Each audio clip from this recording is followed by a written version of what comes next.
تم صرف مسلمانوں سے نفرت کی بنیاد پر ایک کالا قانون بنائے ہو، تم وقف کی جائیدادوں کو لوٹنے کے لیے اس طرح کا قانون بنائے ہو۔ آر ایس ایس کی ایک کوشش ہے کہ بھارت کے مسلمانوں سے ان کی مسجدوں کو چھین لیا جائے۔ آج اپنے ایک ایسا قانون بنایا جس سے مسلمانوں کے ایمان پر حملہ ہو رہا ہے، ہمارے مسجدوں پر حملہ ہو سکتا ہے، ہماری شناخت پر حملہ ہو سکتا ہے، ہماری شہریت پر تو حملہ CAA کا قانون بنا دیا گیا۔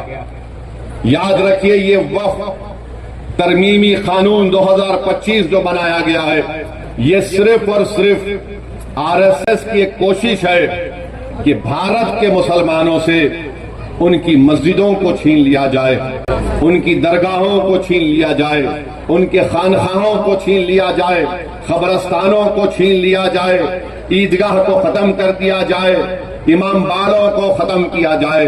میں آپ سے اپیل کر رہا ہوں کہ آپ اس کالے قانون کے خلاف متحدہ طور پر کھڑے ہو جائیے اور ایک آواز میں ہم سب کو یہ پیغام دینا ہے کہ بھارت کے سمویدھان کو بچانا ہے اور وقف کے قانون کو واپس لینا ہے۔ مودی، یہ ہمارا اعلان ہونا چاہیے کیونکہ یہ قانون بابا صاحب امبیڈکر کے بنائے ہوئے سمویدھان کے فنڈامنٹل رائٹس کے خلاف بنایا گیا ہے۔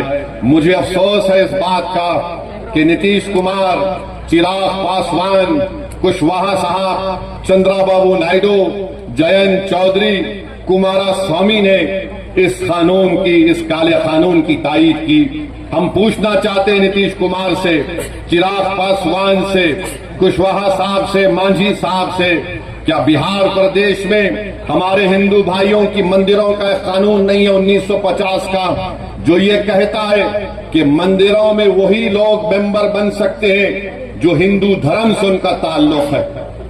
جب آپ کے لیے کوئی بات اچھی ہے تو پھر مسلمان دھرم کے وقف بورڈ میں آپ کیسے کسی غیر مسلم کو ممبر بنائیں گے؟ جب آپ قانون بنا دیے کہ کوئی ہندو سے صرف ہندو ہی ممبر بنے گا تو پھر مسلم وقف بورڈ میں آپ کیسا قانون بنائے کہ غیر مسلم یہاں پر ممبر بنے گا؟ بنانے کی وجہ کیا ہے ہم کو بتاؤ آپ، مگر وجہ نہیں بتاتے ہیں۔